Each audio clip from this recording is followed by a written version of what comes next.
Okay, welcome to the Chief's vlog. You'll recognise the fact that I'm Rob Nixon. I'm the deputy here at Leicestershire Police, and that's because Simon's having some very well-earned time with his family this week. I thought I'd start with some reflections. An extremely busy week. Certainly over the weekend, officers were responding to some really complex and challenging incidents involving knives, weapons. So I just wanted to say thank you and pay tribute to the bravery and professionalism that they displayed throughout all of those incidents. And it sort of references into a conversation that I've alluded to previously around the uplifting taser. Well, I'm pleased to announce that last week we took the decision here to increase the number of officers in Leicestershire by an additional 50 officers will be carrying taser. So that takes our total to just short of 340 officers will be routinely trained and equipped to carry taser across Leicestershire and Rutland, which I think is a real positive.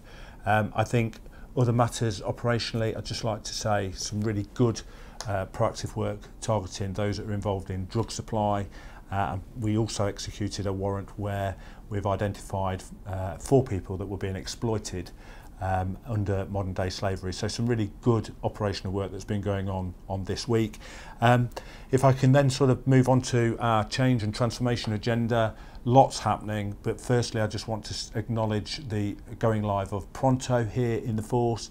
That's some middleware software that is aimed at getting our frontline staff improving the way that our IT works and making it better for operational staff. I'm hearing really good reports that that's gone very well. So I just want to give a big acknowledgement to obviously Ryan Coleman, who's a operational sergeant, heavily involved in that with Dee and the IT team, who have done a tremendous job. So I just wanted to say a big thank you to them. And if you've got feedback, please pass it in if you work for the force. If not, I'm sure those benefits will roll out. On a wider, we've been starting to talk about budget, which is coming at the end of the month.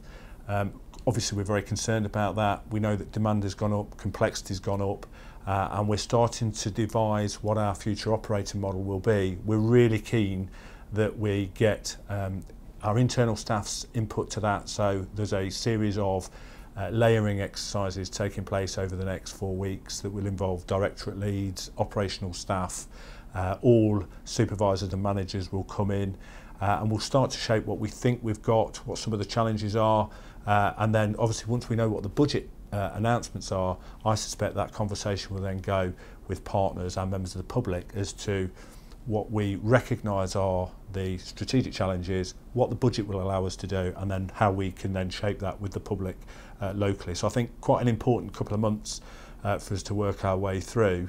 And then very finally, I was really pleased to join cohort 34 on Friday. That's a new group of probationers that have gone through their initial training. They're going to go out and become operational officers, and we wish them well for that. And I'm particularly looking forward also to joining the first cohort of the apprenticeship scheme, which is taking place here in Leicestershire, and I'm joining 24 officers on Thursday evening as they get their warrant cards issued, and that will obviously be a 3-year journey, combination of input operational skills, but also some university and academic input that will result in them getting a degree in policing. So again, a seminal moment, and it's the first one, and they're meeting on Thursday evening. So looking forward to that. Thank you very much.